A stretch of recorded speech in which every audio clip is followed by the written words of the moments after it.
Ese es nuestro primer registro. Con el texto que tú propusiste de Luis Villoro. Ese fue el año. Sí, ¿no? Sí, ese fue el año más o menos. ¿Cuál fue el primero de los que empezamos? Es que lo que le decía a Mariana, que primero empezamos con Omar, que dijo que ya se salía de Pilares y que iba a hacer el círculo. O sea, hicimos la primera todavía en Pilares. Ajá, hicimos un círculo, que tú nos dabas textos nada más y los comentábamos. Y una película. Ajá. Y ya después ya empezó a decir que ya como que nos cedía más terreno, ¿no? Como que una propuesta a cada quien. Pero sí, al principio nos daba texto. Esa de la técnica, desde ahí le agarré odio a Omar. Pero lo chistoso es que también fue el único que lo leyó. O sea, yo llegaba y como que dije, voy a esperar a ver qué dicen y ya me cuelgo de eso, ¿no? Y nadie hablaba. Estaban varios, pero nadie decía nada. Ajá, ese era el problema, porque yo dije, como sea me cuelgo de, ya más o menos le doy idea de qué es lo que comprendí, que no, y nadie decía nada. Todos intuimos tu plan y por eso te lo he hecho. Ándale, nadie hablaba, ¿no? Yo sí voy por una bebida. Yo también. Vamos. Cuando vi las chirolas dije, ay, sí, quiero una cena entera. Sí, lo que sí parece, ¿no? Y aquí, venga, vamos a poner el chinguito, aquí ya montamos. Pavos de Navidad. Y aquí el vinito, y sí había vino, que vendían, pero ahorita no. Bueno, ya estamos en el registro. Yo Cuando me guste, presento. sector. Cuando, esta vez nos tocó Henry Riodà con Mi Suicidio. ¿Sí se pronuncia así? Es el exquisito para la pronunciación.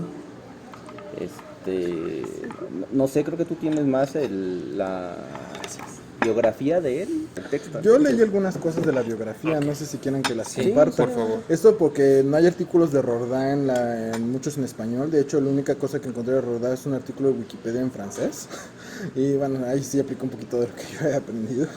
Y se supone que Rodin nace en Bruselas, allá por 1870 aproximadamente.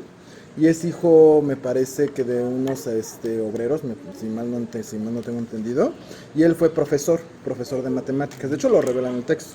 Y fue muy afín a los movimientos anarquistas. De hecho, leyó a un autor, a un español, que se llama Francisco Ferrer y Guardia, que escribe un libro que se llama La Escuela Moderna. Henry Rodin era muy afín a Ferrer Guardia, leyó ese libro. Porque Rodin sí era muy... Hasta eso, nuestro amigo aquí suicida era bastante estudioso. Por eso. Esto Qué bárbaro. No, ahí está su destino, no, ya ni digas. Tocamos madera. Sí te entra la depre. No, esto es como mármol. Bueno, esto lo que parece. Pero bueno. es puro simulacro de ¿Qué les digo? Entonces, ¿dónde me quedé? Rodin era muy afín a los movimientos anarquistas y de hecho en el texto te deja velos de eso, de que era muy afín a los movimientos de transgresores de extrema izquierda, casi de estas cosas, ¿no? Entonces, ¿qué les iba a comentar? Él milita mucho estos movimientos, él es profesor, da clases de matemáticas, el texto también lo dice, en una parte donde dice que yo doy clases de matemáticas y si me pide el sistema educativo que se las dé de la forma más burda y sosa que me lo puedan pedir, en lugar de enseñarles a pensar y a que aprendan las matemáticas de forma razonada, por así decirlo. Y era una queja que inclusive en el texto de ahí lo ponía Rodin. Y eso es lo que yo pude investigar. Se empieza a dar la depre. ¿Por qué? Por esas cuestiones, no sé cómo hizo Omar, como que por estudiar mucho. Es que también hay una parte de León Tolstoy, o no me acuerdo, de los escritores rusos, que decía que una de las maldiciones es saber demasiado. Yo creo que Rodin, no sé si refleja mucho esa parte, y ustedes ya lo está en discusión. Ya me lo dirán ustedes. Y él se suicida el 7 de noviembre de 1925, allá en los años 20, en la ciudad de Lausana, en Suiza.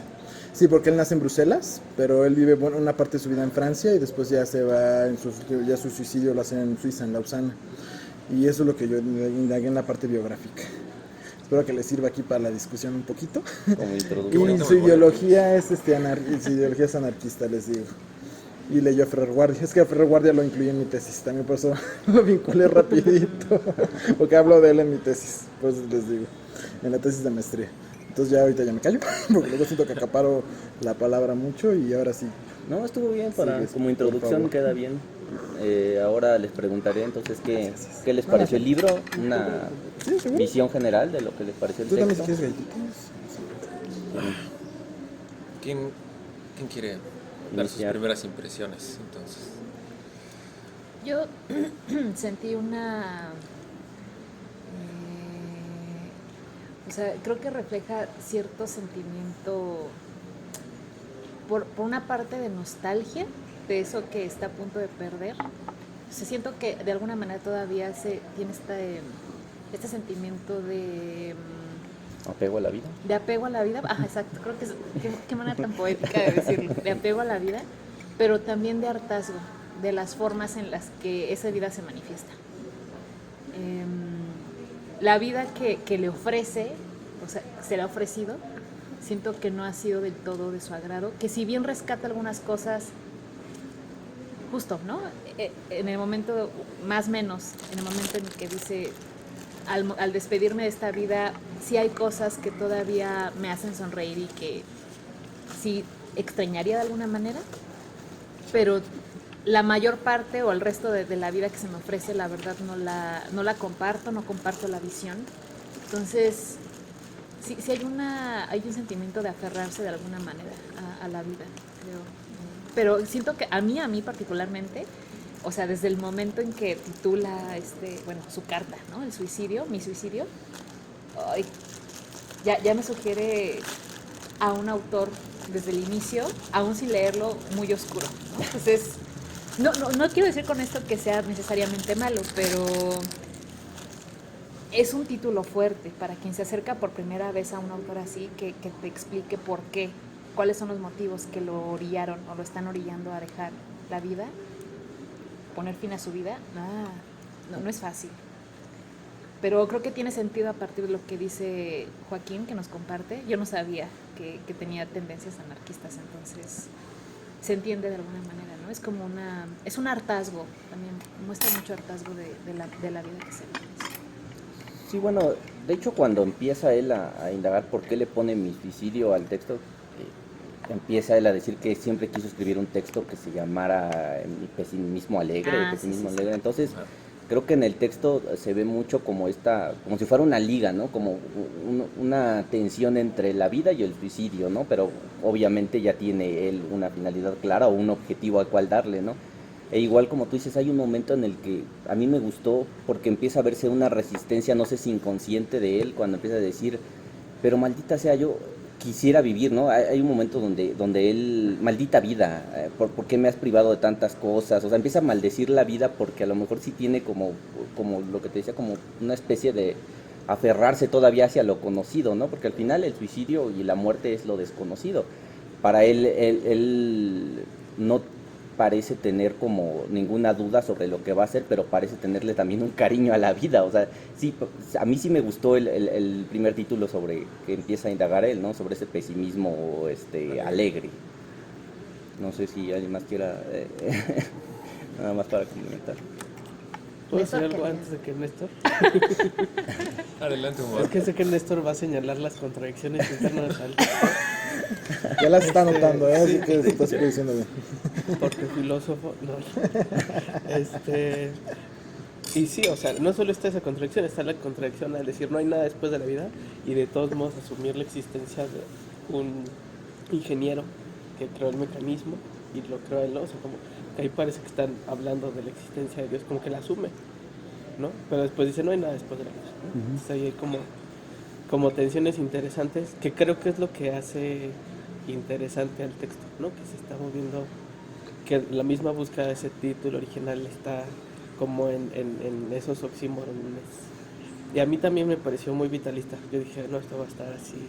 Muy, muy oscuro. Pero todo el tiempo es la afirmación de la vida, ¿no? De hecho hay una parte que es muy nietzscheano, cuando entonces dice como, pues es que más bien como el sistema tal cual está hecho como que anula la potencia de la vida de las personas, ¿no? Lo cual es interesante, ¿no? Porque uno diría, pues tendría que afirmar la potencia, no sé, desde la resistencia, porque dice que las cosas solo cambian cuando algo irrumpe, ¿no?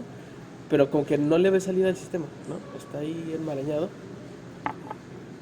Y es muy interesante, habría que preguntarse si en su propio pensamiento pues, la decisión de su suicidio es una afirmación de la vida, o qué sería, de su existencia, ¿no? Sí, o a cierta forma de vida, ¿no? No lo sé, o sea, porque habría que decir eso, hay vidas a vidas, ya lo habíamos contado alguna vez. Entonces, creo que él está apelando a eso, como a una especie de vida, incluso a una moral que Nietzsche llamaría la moral del amo, ¿no? No, sí, porque justo es la moral del esclavo, ¿no? Porque además, o sea, es como individualista, pero justo su decisión de acabar con su vida es por el daño que le has hecho a los otros. Entonces no hay una no consideración a los otros. O sea, siempre es una afirmación individual, pero también lo hago porque he hecho daño a los otros, ¿no? Cuando inicia esta parte donde dice de Sócrates y los gallos y su deuda con los otros. Ahí creo que hay como Pues también el una gallo cosa que Asclepio. parecería contradictoria, ¿no? Que habría que pensar, o sea, es un pensamiento individualista o más bien un pensamiento que sí piensa desde la otra edad. A mí me parece que es individualista y que desde ese individualismo no desconoce. Bueno, en fin, o sea, está como extraño el asunto, pero por eso está padre, antes de que ya no le... Se quiso adelantar. Y ahora sí ya destruyen, ¿no? Sí. Sí, no, qué mala imagen se han formado de mí, la verdad. Después de... O sea, sí, quizás haya filósofos más honestos que no traten de destruir los argumentos. Yo, por tendencia, me voy a la coherencia argumentativa o trato de irme a la tendencia de los argumentos bien formados. Y sí, Omar, sí voy a señalar parte de las contradicciones, pero no como el punto vital del texto. A mí me recordó mucho a Rousseau, como se los comentaba en el chat. Me recordó mucho a Rousseau porque yo pienso que Rousseau también fue un...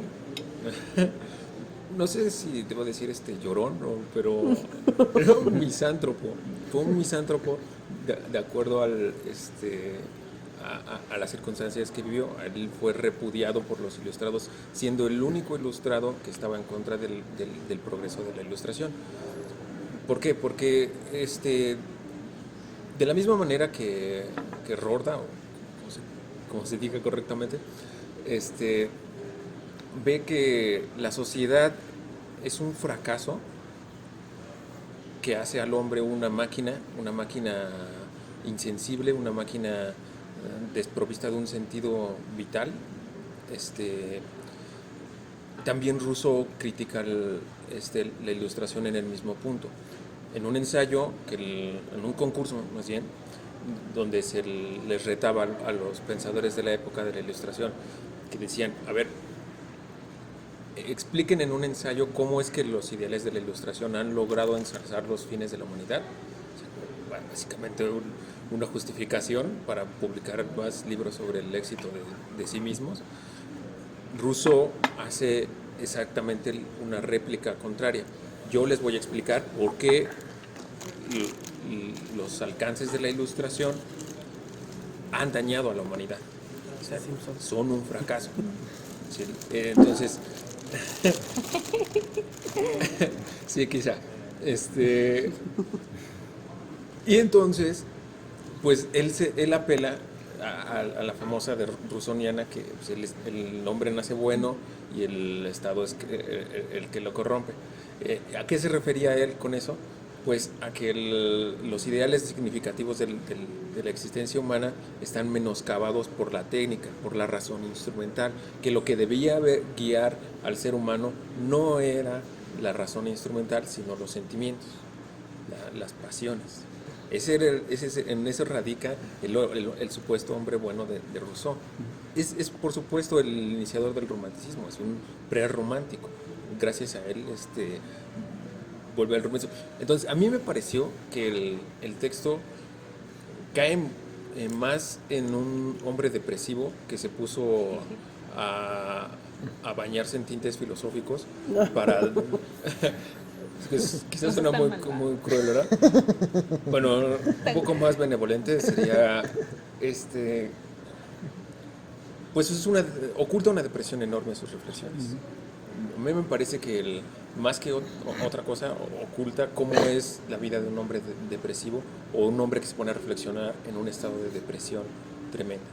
Y bueno, le festejo muchos de los regaños que pone a la humanidad allí en varios de los textos, y otras pues no tanto. No sé si le habría venido bien apegarse a un sentido de parresía, que es el término griego de compromiso con la verdad, para salir de las conclusiones a las que llega.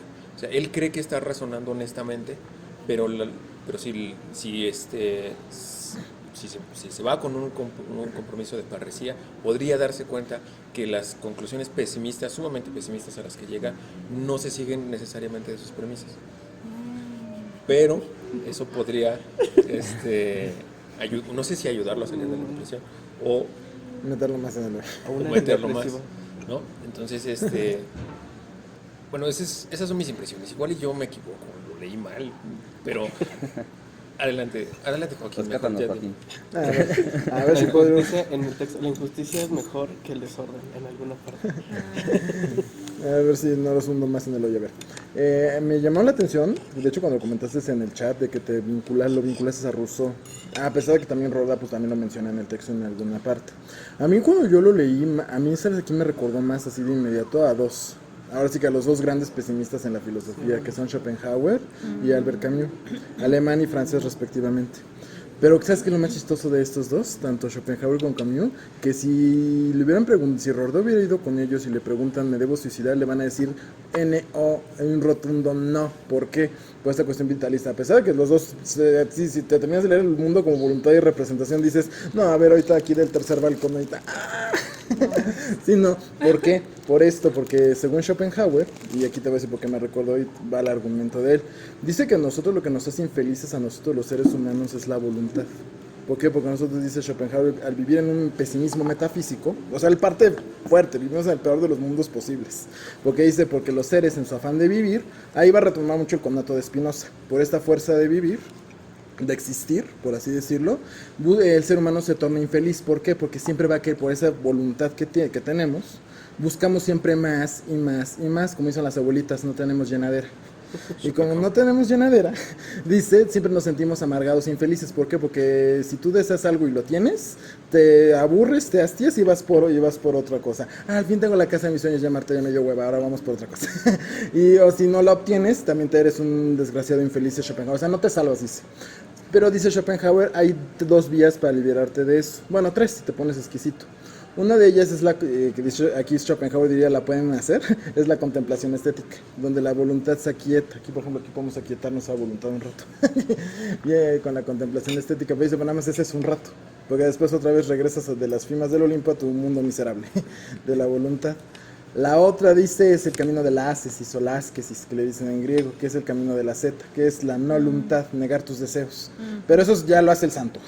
El santo, o sea, negar ya no se me antoja nada. No quiero sexo, no quiero placeres, no quiero lujo. Tengo la vida del santo, en absoluto. Y esa está más canija. Y hay otra que es la más rápida, violenta, pero que también se puede, que es la epifanía del dolor universal, que es cuando se te muere alguien que de verdad quieres o te pasa algo que te marca traumáticamente muy fuerte, que dices Schopenhauer te hace partícipe de todo el dolor universal y eso también aquieta tu voluntad. Esas son como las tres caminos, o sea, las tres son medio deprimentes, pero dices, esas son las tres para poderte liberar de tu maldita voluntad. Me llamó la atención porque Rodá, que apela en varias partes del texto, es que tengo muchos apetitos. A mí lo que me desquicia de la vida, y eso lo repite con cierta frecuencia, es que la vida para mí tiene demasiados apetitos. Yo tengo muchos apetitos, diría Schopenhauer, pues por eso te mataste. ¿Por qué? Porque tienes mucha voluntad. Porque tuviste demasiada voluntad, ese fue tu problema. Y cuando tú te suicidas, dice, porque también con Schopenhauer uno puede decir, bueno, si la voluntad es la que nos da lata, pues dame un puñetazo y me voy para el otro mundo, ¿no? O sea, no hay bronca. Pero ¿cuál es la cosa? Dice Schopenhauer, cuando tú te suicidas, ¿qué estás haciendo? Estás afirmando tu voluntad, no la estás negando, porque estás afirmando que no te gusta esta vida, que no satisfaces tu voluntad, Es no como satisfaces. el punto culmen, la muerte, o negarse la propia vida. Estás sería el afirmando, punto cuando culmen. cuando digo, ¿sabes qué? Ya martó la vida, me doy cuello, es como afirmar, sí, es que no tengo lo que quiero, y como no tengo lo que quiero, pues ya, vámonos de aquí. Como Está devorado o atrapado por la está voluntad. afirmando su voluntad, en lugar de negarla, porque dice Schopenhauer, en lugar de haberte, le hubiera dicho, en lugar de haberte matado, hubiera seguido el camino de la ascesis o el camino de la estética. Pero al parecer creo que a nuestro amigo Rodin no le pareció ni uno ni otro, o no llegó a la parte del dolor universal esta que te digo. No sé si tuvo algún momento en su vida, no sé, ahí sí estoy especulando, debrayando. Pero sí, digamos, Schopenhauer hubiera dicho, en vez de darte cuello, con tu balazo aquí en el corazón, dice, hubiera seguido o el camino de la con percepción estética, aunque fuera de ratos, o bien diría Schopenhauer, hubiera seguido el camino de la ascesis, pero también a Schopenhauer le repelaban mucho eso. Ay, sí, tú mucho el camino de la ascesis, pero bien que te tomas tu vinito y te la pasas acá, porque Schopenhauer no vivió mal, ¿eh? O sea, si usted revisa su biografía, pues sí era una persona como que medio fifí, el mono. Entonces, pero Schopenhauer sí respondía así, pero no tengo que necesariamente vivir como pienso, mijo. Así que, llégale. Sí, no, era medio mendigo Schopenhauer. De hecho, hablando de misántropos, este es otro misántropo por excelencia. Pero bueno. Camus, ahorita sé que lo comentas, ya cuando se terminó. Camus, ¿qué diría también? Camus también es vitalista, porque Camus te va a decir, la vida es absurda. Ahí sí estoy de acuerdo contigo, Rordá. El sistema es absurdo en el que vivimos, la vida no tiene sentido. Pero dice, pero te puedes rebelar ante ese sinsentido. En El hombre rebelde lo menciona mucho. Y sí y da la posibilidad de que haya un Sísifo feliz para Camus. En el mito de Sísifo lo revela. Muchos te choquea, porque dices, ¿cómo puede haber un Sísifo feliz? Dice Schopenhauer, sí, Camus, dice Camus que sí puede haber un Sísifo feliz si te rebelas ante ese sinsentido, pero haces tuya esa rebelión. Todavía a mí me cuesta como todavía entenderle, para serle franco, como que todavía no me termina de caer el 20 eso, pero sí, ahí lo pongo sobre la mesa. Pero lo pongo para que lo entremos rico a la discusión, para ver, ahora sí que en diálogo con estos dos autores, con Rordá, ¿cómo podemos darle luz a esto? Porque sí, les digo, a mí Rordá me llamó la atención que decía es que tengo muchos apetitos, gasto como aristócrata, aunque vivo como pobre. Y eso es lo que me frustra. O sea, entre más quiero satisfacer mis apetitos, más me frustro. Y eso es lo que, para mi punto de vista, me reveló Rordá a lo largo del texto. Mucha frustración. Y afirmación de la voluntad, como diría Schopenhauer. Por eso, ipso facto, me doy la decisión. Pero digo, esto ya es discutible. Eso es ahora sí que ahora sí que la opción que estoy yo viendo aquí. Aunque también, como digo, en este laberinto nos podemos perder y ver qué otras opciones podemos encontrar. Y con gusto escucharlas. Y ahora sí ya me callo. Y les sigo La palabra, Héctor. ¿Sí? Bueno, yo igual cuando me topé el texto, mi papá es una persona que es muy incisiva, ¿no? De repente te va persiguiendo con un libro, y lee este libro, lee este libro, lee este libro. Y dije, bueno, pues ya voy a leer tu libro, ¿no? Sobre el suicidio, me encanta. No, creo que lo que le interesaba a él que viera era esta profundidad, cosa que también, como dice Joaquín, yo ya había visto en el mito de Sísifo, entonces igual me pareció un poco, no tan profundo, o sea, al principio cuando lo leí no me atrapó. La primer título que me acuerdo que sí me atrapó fue ese, me gusta la vida fácil. Dije, a mí también me gusta la vida fácil. O sea, vamos a ver qué opina, ¿no? Sobre la vida fácil. Me pareció como, o sea, primero esto, ¿no? Sobre lo que hablábamos, de que sí era muy oscuro, si no, me pareció que sí tiene una tensión entre la vida y el suicidio, pero no me desagradó en sí el texto. O sea, estos títulos que les ponía, hay un momento en el que me atrapó cuando también usa la palabra que usa Camus de minar, que dice es que la vida te va minando, y lo recordaba también del mito de Sísifo, que él es la misma palabra que utiliza, dice, es que la vida te va minando, ¿no? Y es algo como que luego me choqueó y me regresó, ¿no? O sea, como al libro, y dije, pues es que es interesante, vamos a ver sus argumentos, ¿no? Camus dice que nos casamos con una verdad, y contrario a eso siempre queremos contradecir la verdad. Aquí esto me pareció, o sea, me parece que él se casó con la verdad del suicidio, pero contrario a eso parecía, o él mismo indaga en sus pensamientos en algún momento, ¿por qué estoy escribiendo esta nota? ¿Por qué el suicida escribe la nota? ¿Qué es lo que si él buscaba como un perdón ante los ojos de los otros, como una especie de redención? No sé, y eso me llamó mucho la atención. Dije, o sea, ¿por qué escribir al final? ¿Por qué el suicidio quiere? ¿Por qué el suicida quiere escribir una nota? ¿Qué es lo que quiere lograr con su nota, no? O sea, y esa es una de las preguntas que traía, de ¿por qué dirían ustedes que el suicida hace o deja escrito final? ¿Qué es lo que él buscaría? Ahora nada más quizás para agregarle, buscaba yo un poco sobre este autor y llegué a un video donde citaban de otro libro en el cual decía, ¿por qué nos atrae el texto del suicidio? ¿O por qué lo leemos, no? Y decía que es como una especie de fetiche de pornografía. O sea, está curioso el análisis que hace, dices, como ver pornografía, dices, tú sabes que estás viendo algo, un tema tabú, algo prohibido, pero lo sigues viendo porque quieres saber el desenlace, ¿no? Que ya de una mente que tú no puedes percibir como lúcida. Y aquí es algo que yo quería durante la lectura del texto, que me quería convencer de ver la lucidez dentro de sus palabras para convencerse a sí mismo de que lo que hacía era lo correcto, ¿no? Y de hecho, ahí también lo marca en el texto, la otredad siempre está presente. Y una segunda pregunta que igual me surgió mucho en el texto era esta reflexión sobre la moral. Y él decía es que nos debemos demasiado al apegarnos a la moral. Entonces mi pregunta aquí también, la segunda quizás, era ¿realmente renunciamos nosotros o nos debemos algo cuando entramos en sociedad? O sea, ¿renunciamos mucho a ser nosotros por estar dentro de una moral impuesta en la sociedad? Bueno, no sé, cualquiera de las dos preguntas si quieren. Yo ahorita no sé si utilizaste el término o yo conforme te estaba escuchando como que me cayó ahí el concepto, el de justificación. O sea, si pensamos que vivimos en sociedad, probablemente, así como lo veo y como lo planteas, probablemente el autor estaba intentando justificar a los ojos de la sociedad. Van a perder un elemento, ¿no? Valioso. No sé si valioso o no, o intrascendente. Y soporten. Pero les voy a decir, o sea, voy a justificar la toma de mi decisión. Sospecho que de fondo quizá hay una tesis en el sentido de decir, dado que vivimos en sociedad y hay cierta cohesión social y soy parte de o soy un elemento que forma parte o que permite que haya cohesión social, yo de manera autónoma, no sé hasta qué punto el suicidio sea una decisión autónoma, también es algo que me preguntaba, si es una decisión libre siempre.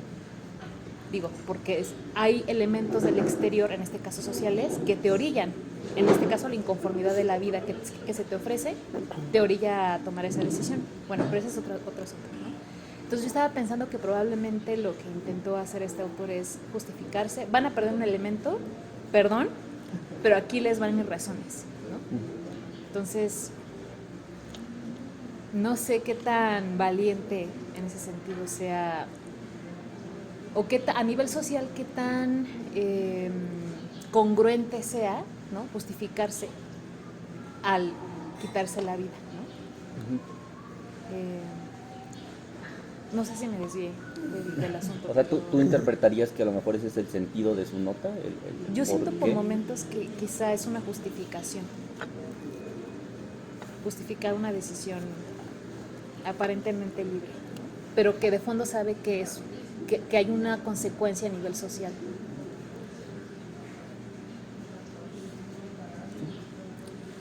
Bueno, yo detecté algunos elementos que yo creo que él usa como herramientas para, sí, quizás, como dice Mariana, para una justificación. Si es una justificación, él está diciéndole a la sociedad en su carta un reclamo de por qué su suicidio tiene sentido, y eso es el fracaso de la sociedad. Hay elementos de la filosofía que él toma para una justificación de sus ideas. Uno es el cinismo filosófico, en el cual él desprecia las convenciones sociales. Otro es quizás una especie de filosofía política, la relación fracasada entre individuo y Estado, la conformación de la sociedad, que no sigue de acuerdo a lo que él cree que es una naturaleza humana, y quizás algo de rebeldía romántica. Me voy a arriesgar con ese término, lo voy a explicar después. Andan muy terruchas con él. Sí, porque está muerto. Se aprovechan de que ya está muerto. Tú sigue. Ok. Ya lo respeto. Ya le da su sopa al final.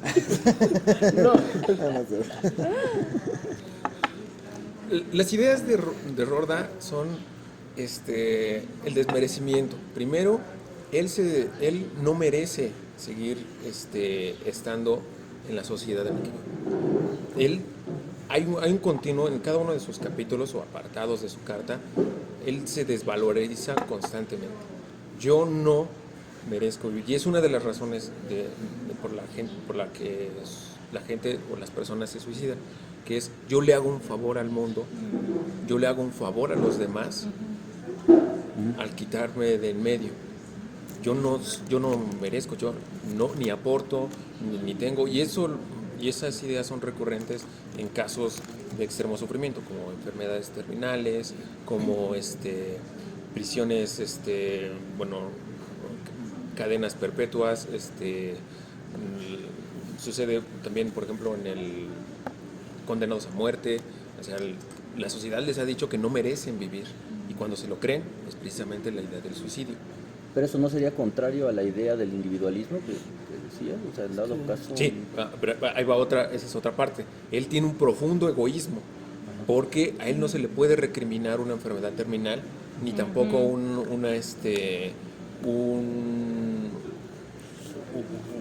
crimen de Estado que ya merezca la pena de muerte, o una tragedia que no pueda superar. O sea, él es egoísta porque no está dispuesto a seguir viviendo si no es en las condiciones en las que él ama la vida. Es un egoísmo sumamente profundo, y lo admite y lo recalca. Este egoísmo es mi decisión, y es donde voy a filtrar la parte de lo romántico. Pero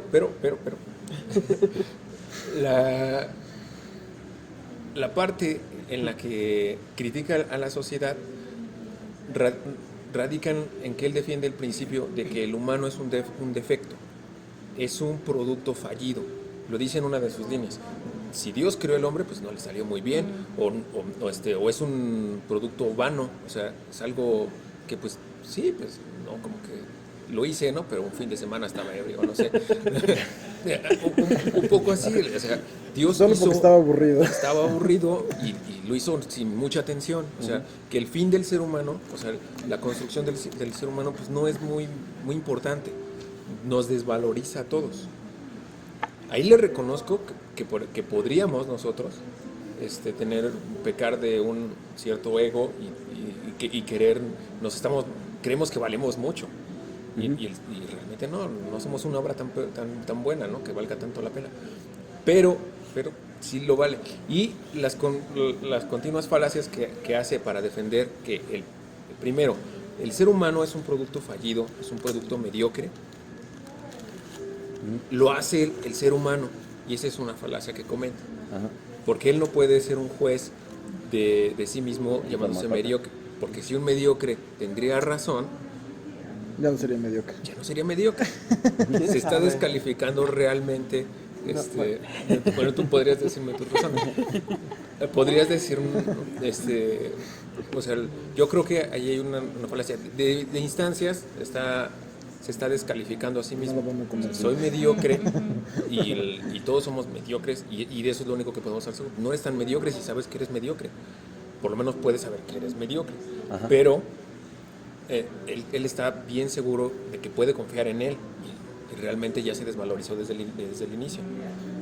Entonces, de ahí empieza a sacar algunos argumentos no muy bien construidos, que puedo ir detallando si les gusta, pero ya me estoy extendiendo. Me hicimos bravas. Me hicieron bravas.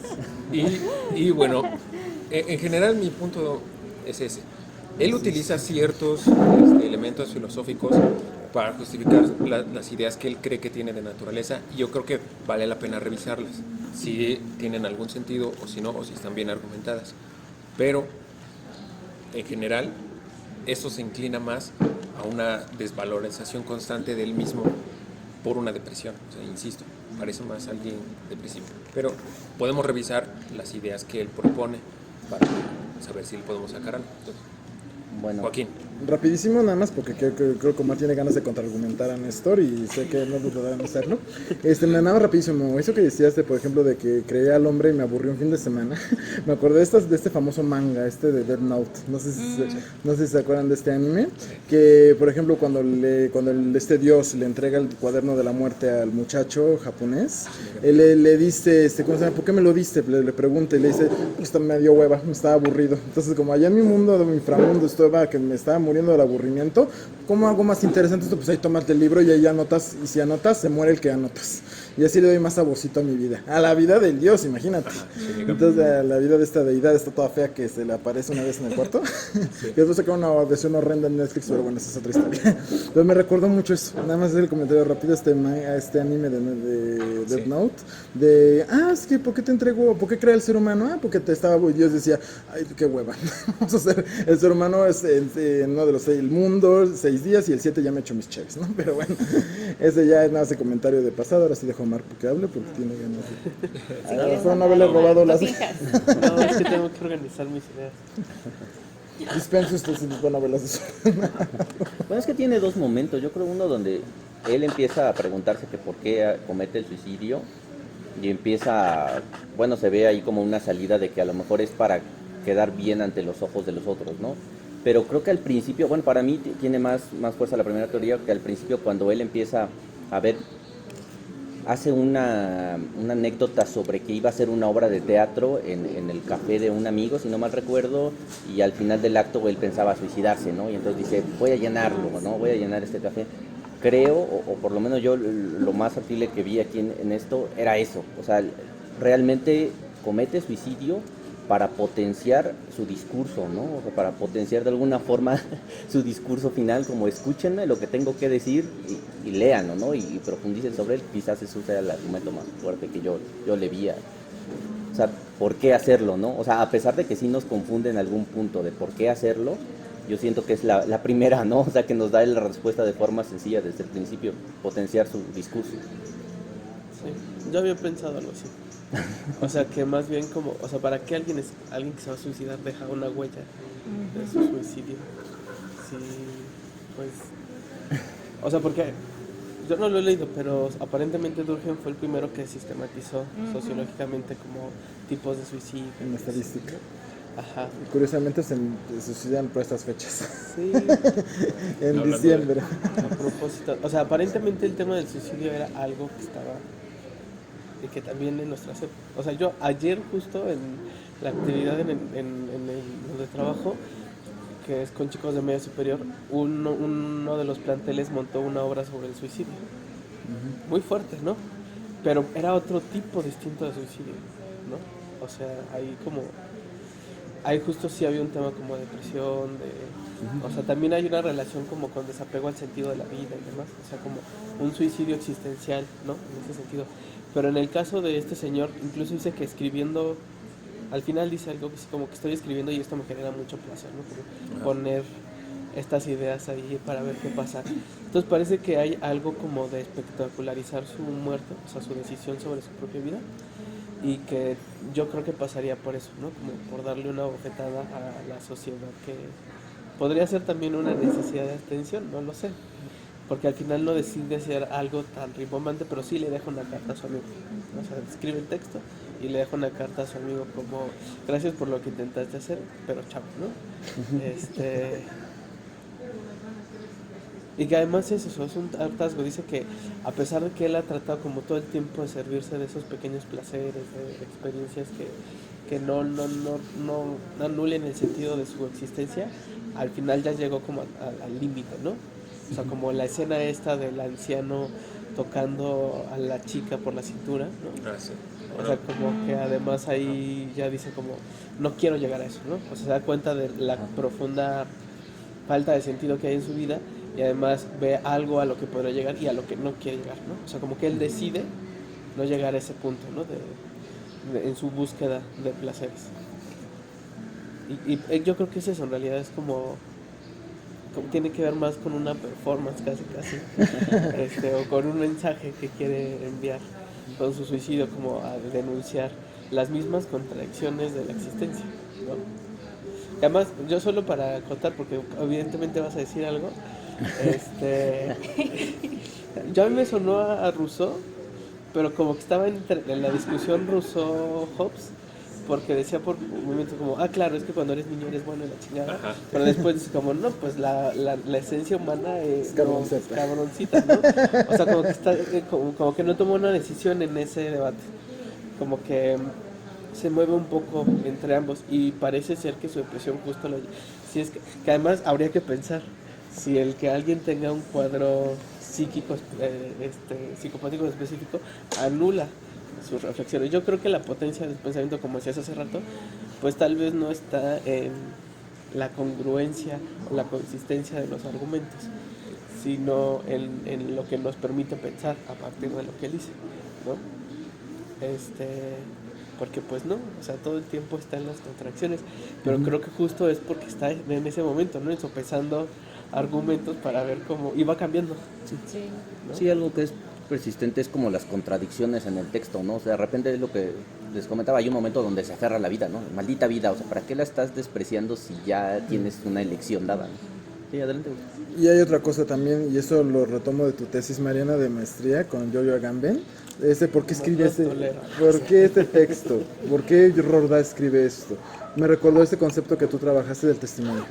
Porque ves que Agamben trabaja mucho esta cuestión de que los seres humanos tenemos esta como necesidad del testimonio, de dar nuestra versión, o ahora sí como del testigo de testis, que es dar ahora sí que nuestro punto de vista o dejar algo sobre lo que vimos o del acontecimiento. De constancia de lo De que... constancia, y Rorda quiere dejar constancia, dejar una constancia de su dolor, de su razón, y combinando las dos cosas, de su dolor a nivel emocional y también racionalizando o pasando con argumentos todo eso que está sintiendo, y tampoco te hace también una crítica a todo el sistema y a todo el estructurado social, partiendo de su diario anarquista, donde dice: esta escuela nada más nos hace útiles, pero no quiere que pensemos.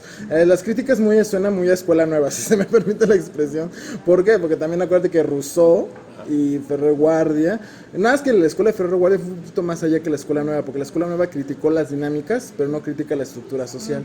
En cambio, con Ferrer Guardia critica las dinámicas y la estructura de la sociedad, aunque también Ferrer Guardia va a tener sus contradicciones, porque muy anarquista, anticapitalista tu escuela, pero tu escuela se financió con una viejita que te apoyaba, casi tu sugar mommy, ¿no? O sea, porque había una viejita francesa que se llamaba Ernestine Menier, que era su alumna y que era como consentía mucho a Ferrer Guardia y le dio dinero para abrir su proyecto de escuela anarquista en Barcelona. Entonces, ¿cómo se llama? Así que digas anticapitalista, pues también ahí tiene sus contradicciones, amigos. Tampoco, no está, o sea, también todas las posturas teóricas parten de supuestos y tienen sus contradicciones. Y entonces, a partir de estas contradicciones también se revelan cosas. Pero el punto aquí es que Rorda quiere ahora sí que dejar su testimonio como este acontecimiento. Si así que le quieres abonar, Mariana, estaría padrísimo. Sí, gracias. ¿Puedo hablar? Sí, ahorita que decía, que comentaba esto Joaquín, estaba pensando que también de fondo, algo que yo visualicé, por lo menos en los dos primeros apartados de la carta, es que sí hay una denuncia también, o algo que se pone de relieve en esta confesión carta. Creo que de fondo, desde su perspectiva, hay una noción de muerte dentro de la vida. El hecho de ser útiles, de pertenecer a un engranaje mecánico utilitario, también es una forma de muerte. O sea, creo que de fondo también su perspectiva es: amigos, si esto es vida, está más parecido a la muerte, ¿saben? O sea, una vida vivida así, no es digna de ser vivida. ¿sabes? O sea, y justo el tema de la excepcionalidad, ¿no? Un sacrificio o una muerte no necesariamente tiene que ver con acabar tu vida biológica. Morir también es, no sé, estar anclado 24/7 en una fábrica haciendo, haciendo lo un trabajo mismo. Alienante. Exacto, ¿no? El objetivo justo, ¿no?, que denuncia, bueno, ya desde Benjamin, es ese estado de excepcionalidad. Es decir, no es necesario que la policía o la milicia nos mantengan encerrados y con un revólver en la cabeza, ¿no? No es necesario que a nivel legal se establezca el estado de emergencia cuando vivimos en excepcionalidades todos los días y en todos los ámbitos, ¿no? Esa también es una manera de sacrificar a ciertos grupos. Entonces creo que también la dualidad de la vida ahí está, ¿no? La vida y la muerte que vivimos todos, ¿no? En todas sus formas y en todas sus manifestaciones. Como la liberación de una idea que él tenía, ¿no? Bueno, hay una parte donde él dice que era lo que estaban platicando hace rato, que decía Néstor, de que la vida suele ser muy corta, ¿no? Le digo, pues parece también ahí que toca a él en algún punto, que la vida también suele ser muy larga, ¿no? Y te decía ahí que la vida de las personas normales suele vegetar, ¿no? Y algo que me gustaba mucho o por lo menos me gusta mucho de su descripción que hace, es que dice: yo me quiero devorar todo, ¿no? O sea, yo yo soy alguien La voluntad schopenhaueriana. que llega y que devora y que no se siente feliz si no está embriagado de algo, si no se embriaga la vida devorando algo. Y es algo que yo me imagino que a todos nos pasa, ¿no? Como el punto en el cual devoras tanto algo que ya llega un hartazgo de ese algo y tienes que buscar otra cosa, ¿no? Y el encontrarla que te satisfaga de la misma forma en la que ya culminaste otra es complicado, ¿no? Y Schopenhauer ahí te lo dije. Sí, digo, al final creo que terminas devorado por la misma voluntad, ¿no? O sea, ya no eres tú devorando, sino es la voluntad devorándote a ti, ¿no? De hecho, tiene una frase que... Ay, no, ahorita la busco y la encontré, pero cuando dice que lo hizo, como que le falló en su maquinaria que conecta la voluntad Un resorte, y el ¿no? sentimiento, ¿no? Como que algo que la conecta Sí, como una manivela que conecta la voluntad con el su sentimiento. con el sentimiento. Por eso siempre está... Sí, porque habla mucho, de hecho, como de mecanismo, ¿no? Tiene un resorte, que era su resorte Sí, social. que Su le resorte hacía social falta. ya estaba muy gastado. Sí, tiene unas analogías como de ingeniería muy extrañas, ¿no? Sí, es que en ese momento, justo en sociología, o sea, la teoría sociológica para explicar la sociedad era Con la física. la funcionalista. Sí, porque era estática social, dinámica social, con puros Era conceptos de física. traspasarlo a la sociedad. Entonces la sociedad es vista como un mecanismo. Pero, y bueno, o sea, por los mismos funcionalistas, pues, ¿no? Pero él más bien lo utiliza para El individuo, hablar de... No, para explicar la sociedad, pero también para los individuos, pues. Y él más bien lo explica como en un sentido crítico, ¿no? O sea, como justo su cinismo y su pesimismo lo lleva como a la radicalidad del mismo argumento que está como atacando. Y el helicóptero está cortando tu argumento.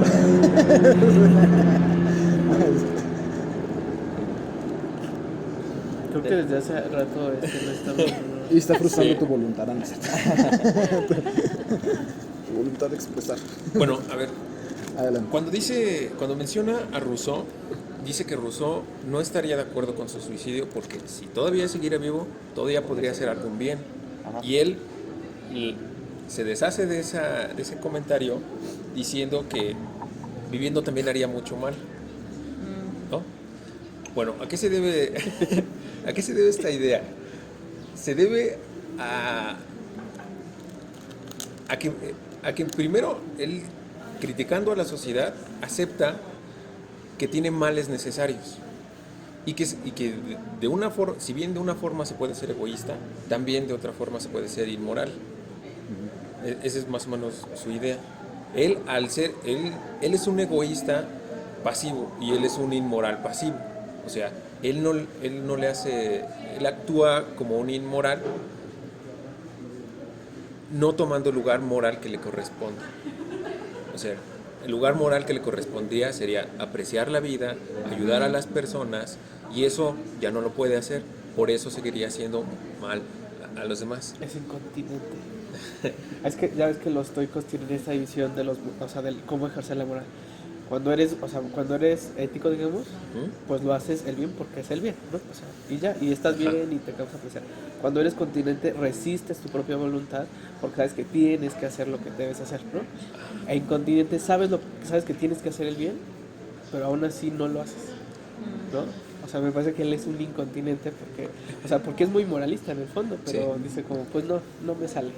Sí, además él se refleja como un alma compasiva y un hombre sumamente sensible, que se enternece con los demás. De hecho, se recrimina a su infancia el no haber sido más egoísta, más formalista, y luego los desprecia a los formalistas. Ese es más o menos el asunto. ¿Ibas a decir Nada, algo, un Rafa? paréntesis rapidísimo. También eso es un prejuicio de época, porque también considera que él vive en una época donde todavía la moral estaba más rígida todavía que hoy en día. Entonces, en esa época sí era así de que divorcio, ni de broma, y mucho menos relaciones LGBT. No, bueno, a nosotros nos comen una piedra mía o más vivos, pero bueno, ¿a qué voy con eso?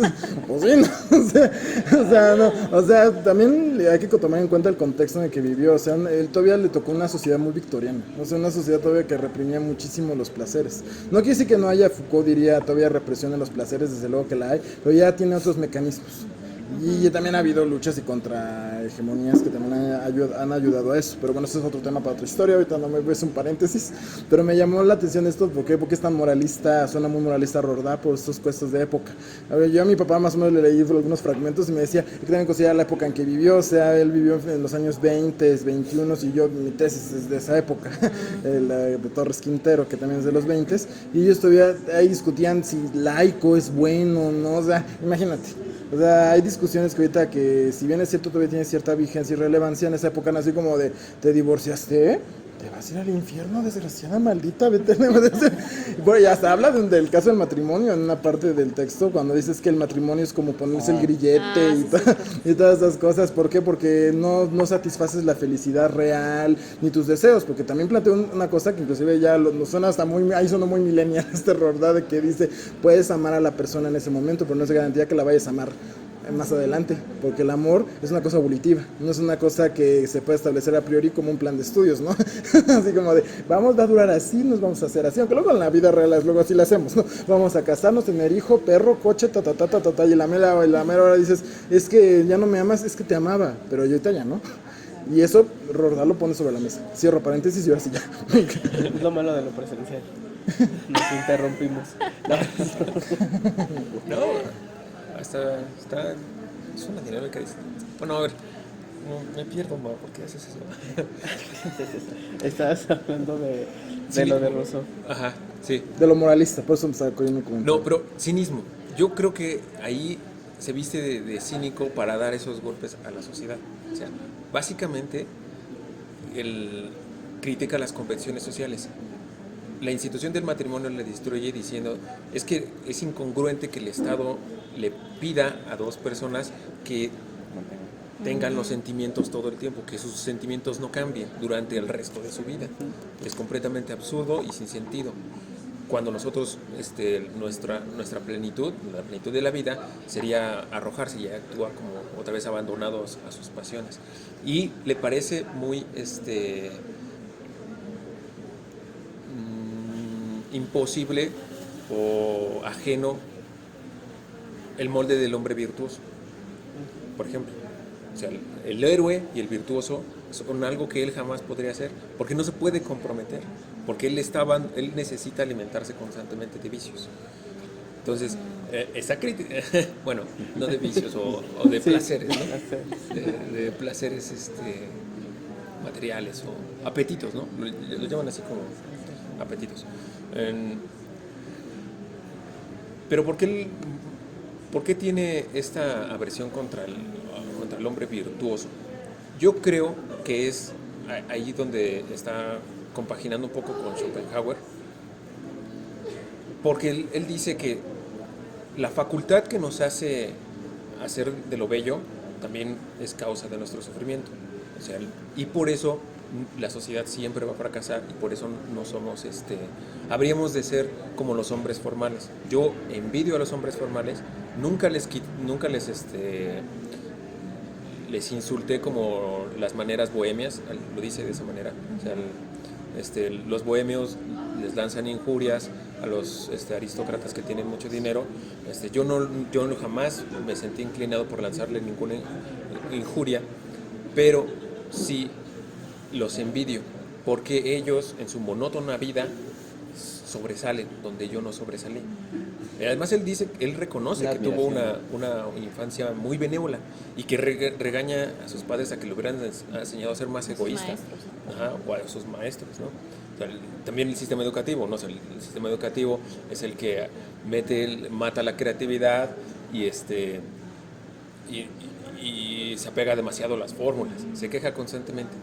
Pero el punto esencial es que aquello que nos hace dignos del arte nos hace también acreedores de la tragedia. Más o menos así. O sea, la creatividad es causa de la belleza y de nuestra insatisfacción de ese sentido.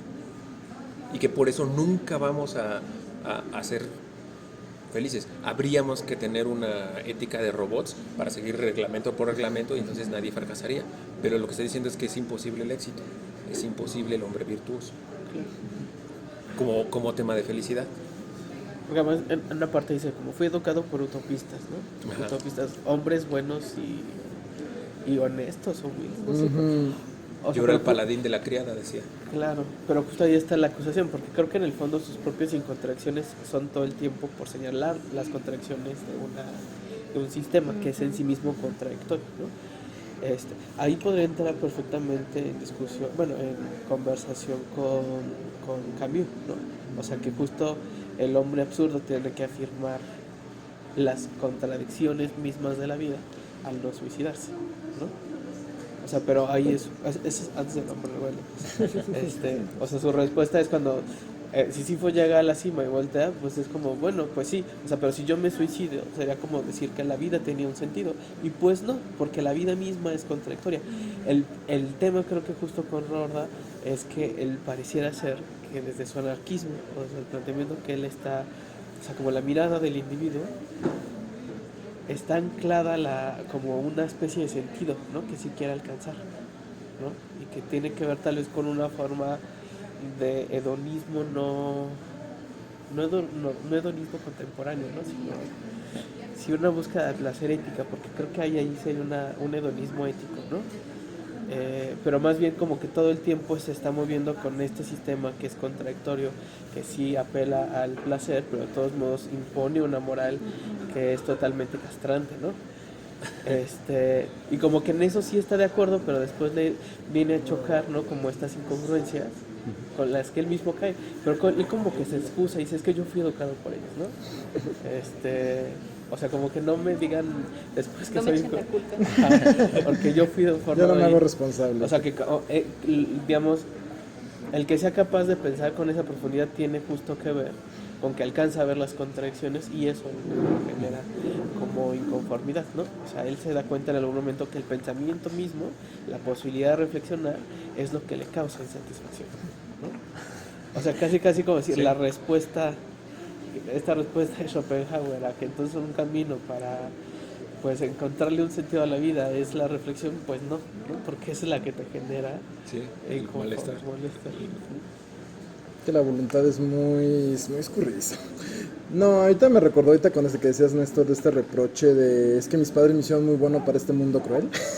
Me recordó, pues casi, ¿no? O sea, se me hicieron demasiado bueno para este mundo tan cruel y contradictorio. Ahorita me acordé que ahorita que decías eso de una canción de un grupo que descubrí hace poco así aleatoriamente. Ya sé que luego anda en YouTube, ¿no? Y luego ando escuchando música para distraerse y me pareció muy curioso. Y justo fue poquitos días después de que leía Rorda lo leí luego, como 2 días después de que lo propuso Néstor. Se llama... Dame el nombre, dame el Ya maldito voy, nombre. Estaba dando algún contexto, pero bueno. No, es una banda uruguaya que se llama El Cuarteto de Nos. Ah, claro. Y tiene una canción que se llama Lo malo de ser Lo malo bueno. de ser bueno. En este mundo cruel. Y hace referencia a Martin Luther King, que asesinan porque es el Nobel de la Paz asesinado al caer. Es de 1900 Luther que ahí está pelando. Ya está, traigo la tonadita en la cabeza. Tiene canciones buenas. Me topé con eso. Entonces me llamó la atención de este reclamo de Rorda. Sí. Con estos que ustedes me hicieron, como ustedes padres utopistas, me hicieron muy bueno para este mundo que es hijo de su madre, contradictorio, donde tal parece que ser bueno no tiene recompensas, al contrario, tal parece que si hago cosas buenas, la vida me da más, me apalea más, en vez de obtener los beneficios. Y eso es parte de lo que quiero proponerles después para la siguiente sesión que a mí me toca, pero no digo más, ahorita cerramos con esto. De hecho, ataca con sumamente hipocresía el culto al dinero. Dice, el rico no tiene por qué preocuparse en ser hipócrita. Le va a llegar las personas por su dinero. Pero igual y su forma de razonar no es tan certera. Ahí yo creo que es una pluma hiriente más que congruente. Aunque rime, ¿no? Pero, Más visera que neurona. Hiciste un verso sin esfuerzo, ¿no? sí. Sí, porque el rico precisamente no es el que tiene que todavía ser más hipócrita que todos los demás, tiene que defender una apariencia para recuperar para conservar su estatus de riqueza, y no puede vivir tampoco tranquilo porque tiene que preocuparse de los que quieren su dinero. Entonces, él critica todo lo que no le parece que no le sacó jugo a la vida, por así decirlo. El hombre virtuoso también lo deshace cuando sirve ser mesurado en tiempos de crisis. Por ejemplo, los estoicos han demostrado que sirve ser mesurado. La frónesis ayuda en tiempos de crisis, pero él no puede abandonar, no quiere, su naturaleza no está, pero yo creo que en realidad él está diciendo que no puede, que de su cerebro ya no produce la serotonina necesaria para... Así, con esa claridad científica. Bueno, no lo diría en esos términos, pero sí, quizás su pluma era una pluma de incapacidad por ser feliz, pero una incapacidad física, no una incapacidad existencial. Por eso las incongruencias tan constantes, porque si él se obligara a hacer otra vez un compromiso de parresía con la verdad, quizás pudiera haber devuelto. Pero bueno, ahora su parecido con Rousseau lo voy a comentar ahorita. Le voy a leer un fragmento de Rousseau y me dicen si les parece o no a Rodin. De esa carta de... Jean-Jacques, así es como se describe aquí, es en la obra Jean-Jacques, juez de Rousseau, algo así, una obra así. Es de Rousseau la obra. Jean-Jacques detesta verse molestado tanto como el que gusta estar ocupado. El trabajo no le cuesta nada siempre que lo haga a su hora y no a la de otro. Sobrelleva sin pena el yugo de la necesidad de las cosas, mas no el de la voluntad de los hombres. Preferiría hacer el doble de tarea tomándose su tiempo que una tarea sencilla en el momento prescrito.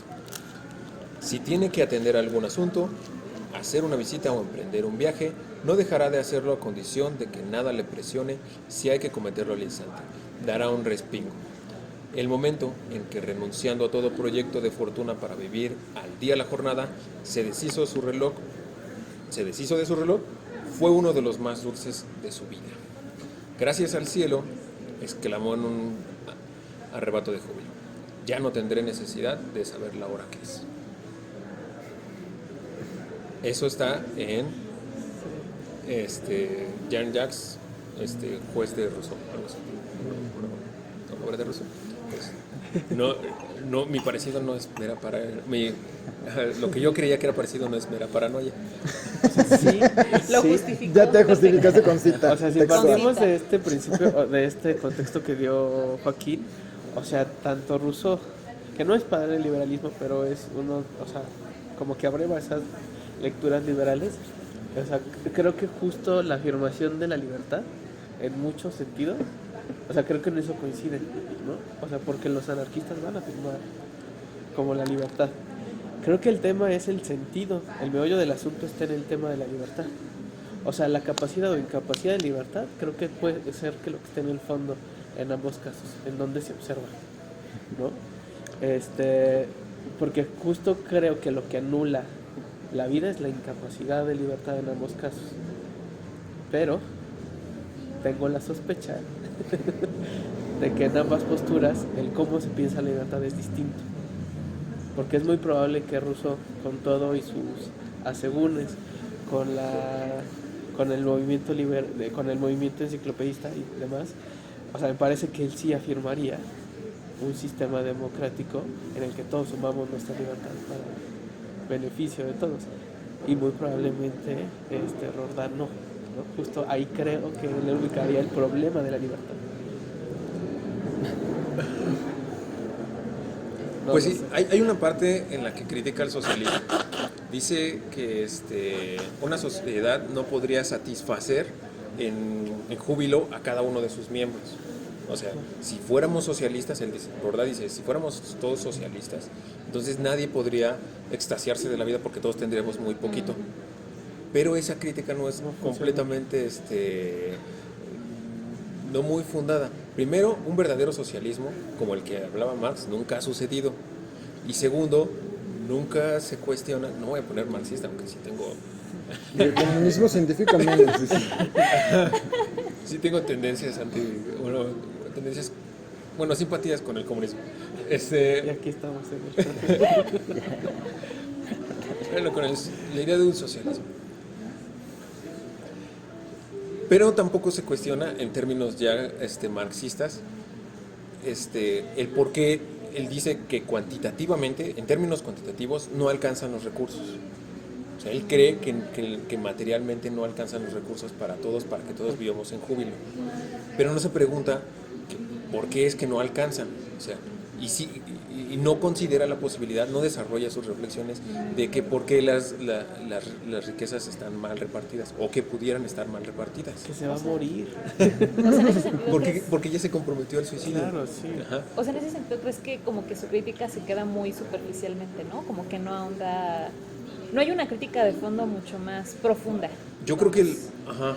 O en todo caso Yo creo que no le ganó explica. más bueno, se inclinó más o se declinó más al lado macabro o al lado fatalista de ya abandonarse de la vida que al compromiso de la filosofía, que es la parresía con la verdad. Y quizás, por eso estoy argumentando, no es ganas de destruir a Roldán. Aunque así lo parezca. Aunque lo parezca. Mi posición optimista es que tal vez si él se hubiera abandonado un poquito más a sus reflexiones y se hubiera distraído un poco de su dolor, ¿Seguiría vivo? habría abandonado. Bueno, dejemos todas esas fechas mejor. A menos que sea vampiro, ¿verdad? Hubiera escrito más libros. No hubiera tomado esa decisión, ¿no? Tal vez. Y O eso por lo menos podría hubiera ayudar a trazado. otras personas. O sea, otras personas también reflexionan así, pero si se comprometen más con justificar sus propios puntos fatalistas del suicidio y darle un reclamo a la vida, podrían no salir de ese hoyo. Y entonces, si les sirve comprometerse más a una reflexión y encontrar otras opciones, entonces tal vez puedan distraerse del dolor que es la depresión suicida. También Distraerse. nunca se le ve una Es intención que de es muy su parte, difícil ¿no? curarse o imposible. Tampoco se le ve una intención de su parte en el texto por ofrecer una respuesta a algo, ¿no? O sea, como que más son cuestionamientos. Sí, sí, sí. No sé, yo me lo imagino ya como un kamikaze lleno de cuestionamientos, estampándose, ¿no? Con su Exactamente. discurso de me voy a suicidar, hacer ruido, que vean todo lo malo del sistema, que lo noten con mi suicidio, pero nunca ofrece una solución él, o sea, no hace como... No ve vías Ajá. alternas. Porque Exactamente. no las Ninguna alcanza a ver. Ajá. Ujú. O sea, tal vez por esos análisis queda... Pues que yo pienso que Hay que entenderlo. hay explosiones filosóficas, no es que en Sí. conjunto sea un No texto fue un berrinche. filosófico. Un sistema. Sí, No sé no, ni no siquiera fue si un solo- berrinche, es como, pues, no sé, es como poner unas ideas ahí, ¿no? O sea, para señalar algo, pero no es que sea un tratado filosófico, ¿no? Es lo que, Este, como un kamikaze, ¿no? Estampándose, o sea, bueno, yo lo veo así, o sea, ajá.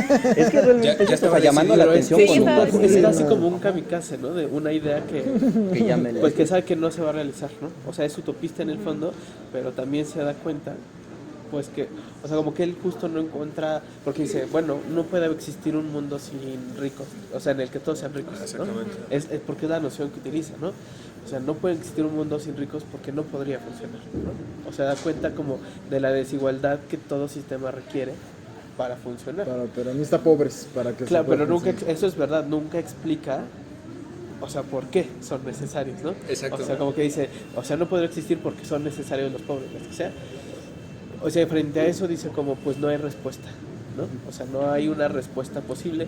Todo el tiempo vamos a estar, pues en este círculo, y por eso es un kamikaze en el fondo. O sea, en el fondo sí tiene una idea de que sería posible otro mundo, otra forma de ser, pero no, ajá, hasta ahí. como que vean lo imperfecto del sistema, pero no ofrece nada, ¿no? Ajá. Ahí yo le detecté una cierta incongruencia o poca claridad, porque él dice, es preferible la injusticia al caos, ¿no? Sí. O sea, pero la injusticia es injusticia en tanto implica un desorden, un desequilibrio. Por eso se le llama injusticia. La justicia clásica que conocemos de los griegos es la famosa que está en la República, darle a quien lo que se merece, Distributiva. ¿no? La que hace, no sé cómo se llama,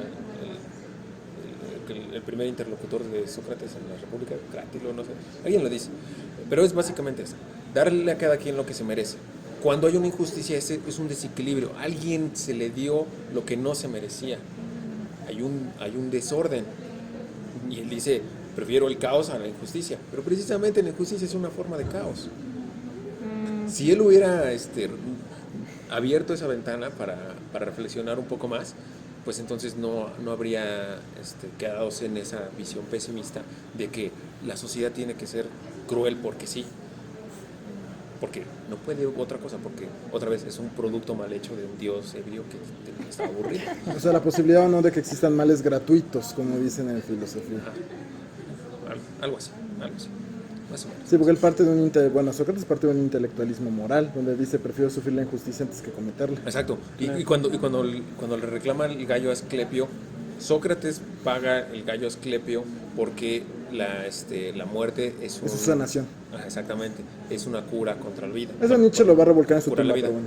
pero bueno. Es un agradecimiento, él está curando del dolor de vivir, pero lo está curando de acuerdo a los principios de que los dioses son la justicia y la verdad, y él está dispuesto a abandonar su vida sin sufrimiento, supuestamente el mito, conforme a este principio de verdad. La diferencia entre Rodá y Sócrates es que Rodá ya sufría antes de orquestar su propia muerte y Sócrates no. Y no pagó los gallos. Sí, dice, ¿no? Bueno, no lo paga, pero... Tengo como 30, dice. Lo voy a pagar. Ahí con tu corral de gallos, ahí, tenga. Porque además son deudas espirituales, dices. Sí. Entonces sí, no, ni siquiera tenía la intención de pagarlo. Entonces, hay una diferencia, ¿no? Bueno, pues, ¿qué? Bueno, bueno, ¿alguien va a hablar? O ya pongo... Vamos dando cierres o como Sí, vamos vean, cierres. porque ya ahorita ya veo que el sol se oculta. Sí. Bueno, sí, con este horario también. Sí, también Ay, el sí, horario amanece, también anochece tempranito. Mariana, ¿algo quieres decir? No te hemos oído muy participativo. No, ¿cómo no? Sí, he participado. Creo que Omar y yo no te hemos arrebatado la palabra en esta. Sí. No, está bien. Bueno, mejor que termine. Sí. Yo no quiero irme sin dar mi especulación de que actúa como un romántico, a veces. Sí. La cara de Mar. Quiero escuchar eso. Oh my god. A ver. Rorda es un individuo sufriente. Sus razones no son defendibles y peca a mí de egoísmo. Constantemente se percibe una atmósfera en donde se retrata a sí mismo como una isla, alguien completamente distinto al resto del mundo, lo cual es mentira. Muchos otros viven en este lugar cuando están en la ambigüedad, los depresivos. No sé, la filosofía náhuatl diría el Nepantla, que es el lugar entre mundos, como el limbo, más o menos. Un lugar donde no se definen, un lugar donde nunca hay sentido. Y él cree que es el único que está allí. Y él defiende que es el único que está allí. Ese es un actuar egoísta. En cuanto a si Rorda actúa como un romántico o no, parece que por momentos sí. Pero yo creo que ante nada es un hombre atormentado por una terrible depresión pasional. El romanticismo tiene por característica la exaltación del yo, el artista rebelde, la atracción por el lado oscuro de la naturaleza, el héroe solitario que lucha contra el sistema y la defensa y la primacía de la naturaleza sobre los demás. Entonces, si estos elementos están en su carta, sí está actuando un poquito. No es tanto mi percepción paranoica. Pero yo creo que actúa de esa manera cuando Rousseau sienta las bases del romanticismo. ¿Por qué creo que Rorda está actuando como un supuesto o un semi-rusoniano? Porque él escribe esto Rousseau sobre lo que después va a ser el romanticismo. Voy a citar. ¿De dónde el pintor y apologista de la naturaleza, declara Rousseau en el tercer diálogo de Rousseau, juez de Jean-Jacques, tan desfigurado y calumniado hoy en día, puede haber tomado su modelo si no es de su propio corazón?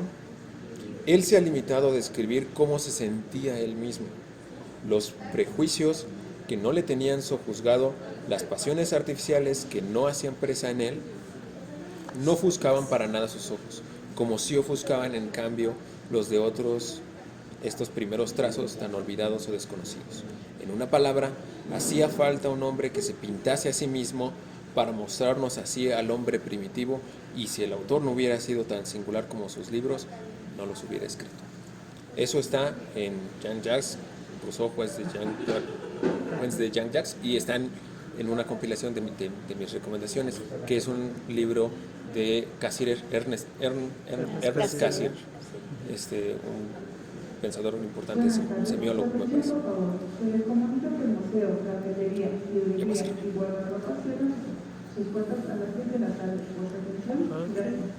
Media hora, ¿no? Y con eso cierro. Yo creo que por eso está actuando como un prerromántico. Es yo, es la exaltación del yo. Sí. El individuo. Con eso cierro. Sí, Si lo pasamos a porque- las recomendaciones, porque ya nos Y vamos. lo que vamos a tratar en la siguiente sesión rápido, antes de que nos Ah, sí, corran. cierto. Esa me toca a mí. Ahora sí que la batuta de Asterión ahora es de mi posesión. tuya, Joaquín. Eso vamos a hacerlo el 7 de enero, si mal no tengo entendido. Igual, ya ahorita rápido, porque si no ahorita nos van a correr de aquí. Yo qué les traigo para esa sesión que nos vamos a ver. Sí, eso sabe. Son 15 cuartillas, sé que tienen buen tiempo, así entre las vacaciones si se aburren, no hagan lo que Rorda, por favor, más en estas fechas. Vamos a regresar un poco ahorita, no sé si es por inspiración de Rorda, bueno, es inspiración del canal que alguna vez les recomendé de filosofía, que quiero trabajar 2 mitos, y de hecho esos mitos ya aquí están. Ah, ok. Son 2 mitos de Platón, Órales. de la República. Son del libro 2 y del libro 10. No están difíciles los mitos, pero sí están padres para comentarlos. Quiero que comentemos 2, es el mito del anillo de Gigés y el mito escatológico de Er, para trabajar el tema de justicia. Inclusive va a resonar un poquito con lo que ya hemos discutido aquí sobre la mesa con Rodá, por esta parte de la canción esta del Cuarteto de Nos de lo malo de ser bueno en este mundo cruel y otras cosas. Escúchala, está buena. No los conozco. Está buena, tiene buenas canciones. Aquí recomendación de Nos. Ya seguimos esto. Aquí les traigo ya. ¿Qué libro es de los Es griegos? de los de Gredos. Es el 4. Es el libro 2 y el libro 10. 2 y 10. ¿Lo vas a mandar? Les voy a mandar el Sí, libro sí, con las páginas, ok. tanto con la numeración de O sea, Estefan. solo el mito. Solo son los mitos, sí, no. Soy mendigo, pero no tanto. Sí, no. La No. República otra vez, Omar. Ay, No es todo. No, es un texto muy denso, sí, no. Nada, vamos a leer los mitos, son 15 cuartillas. Yo ya las leí y dije, no, está relax, o sea, está para laberinto. Está para comentarlo aquí en cafecito. Vamos a leer eso, el mito, te le digo, del anillo de Gigés. Les voy a mandar ya en el chat de WhatsApp lo que son las recomendaciones. Ahora sí que las páginas, tanto la numeración de Estefanos, de Enricos Estefanos, la clásica, y la de paginita, para que lo puedan ubicar sin ningún problema. Así que todas las coordenadas y ya está. La numeración Y esa es de la la versión recomendación, ahora sí que es la propuesta que yo les traigo para la siguiente sesión. Y ahora sí, las recomendaciones rápido, no sé si tengan alguna. Yo no he visto nada, mis. Nada. Pero final de semestre que ya que la tiene. vida es eso que pasa mientras termina el semestre. Calificando, ya entregan. Yo no, Marleno. Sí, porque era de John Lennon, ¿no? Esa de la vida es eso que pasa mientras haces planes, ¿no? Sí. Ay, tú se lo traes. Bueno, yo sí traje mi recomendación presencial. Ah, sí, es cierto.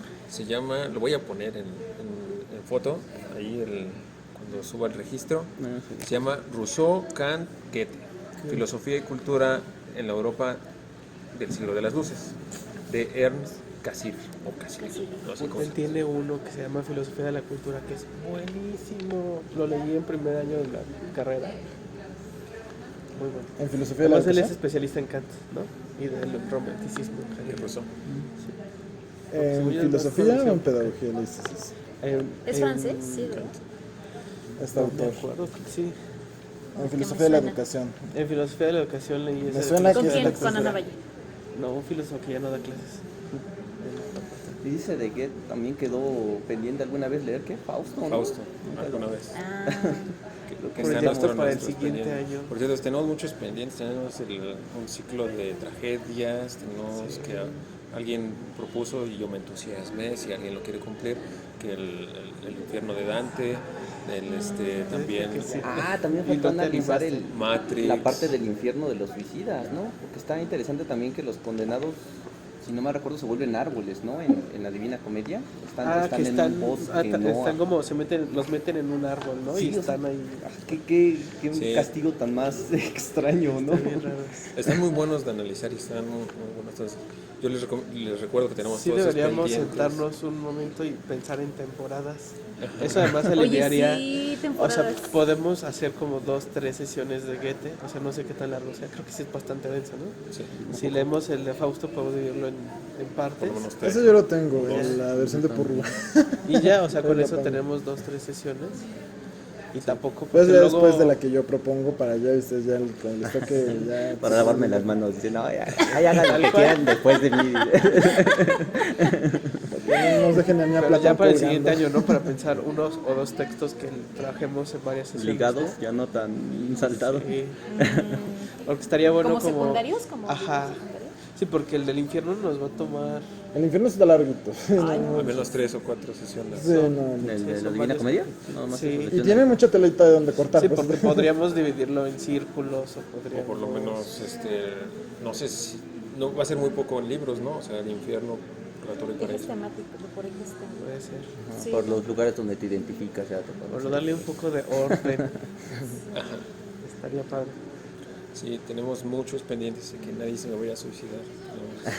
Estoy no. tranquilo con Y eso. si lo hacen, dejen carta, por favor. Porque luego podemos Queremos hacer saber una bien. calendarización, pero es muy sistemático, no sé.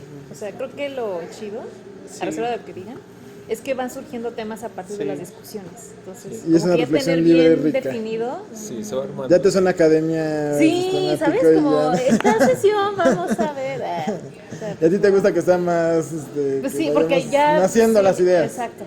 Eso está bien, pero tal vez, o sea, como hemos elegido textos muy cortos, o sea, a mí, por ejemplo, a veces digo como, ay, quisiera que leyéramos uno más largo, así. ¿De Sí, plano? podría varias ser ¿Sí? sesiones. ¿no? Ah, Pero, ya, ya, o sea, más bien es por eso, no por sistematizar el Claro, tema, sí, sino sí, sí. dar varias sesiones. Más profundidad. ya. Más un tema. profundidad, claro. O sea, por ejemplo, el de las tragedias, eso hubiera estado muy padre, pero nos fuimos muy rápido, ¿no? ¿Cuáles Con Antígona. tocamos? O sea, Tocamos no, dos Antígona. seguidas, ¿no? Más o Ajá. menos. Tocamos el de Antígona y... ¿Cuál era antes y después? Ya nada no me más. acuerdo. Bueno, leímos el de... Y leímos la obra de teatro de Wilde de esta. De Salomé. Salomé. de Salomé. Pero estaría bueno leer 2-3 tragedias, así, no tantas. Incluso unas... Lleva tratando de poner orden Omar desde hace 2 años, ¿sabes? O leer mitología griega de plano si ya les gusta. O romano. Eso ya lo vamos a ir dictaminando en ese Martín. Hagan lo que quieran. Ah, ya se enojó. Venimos bravas, Omar, venimos bravas. Y pues ya tu registro. Y bueno, Y Muy nuestras bien, así concluimos. Ah, sí. Bueno, o sea, estamos aquí en el Franz Ay, Ah, ¿nos Mayer. vamos a tomar la fotito? tomen, ¿no? Las 5, sí. Ah, muy bien. ¿Pero aquí o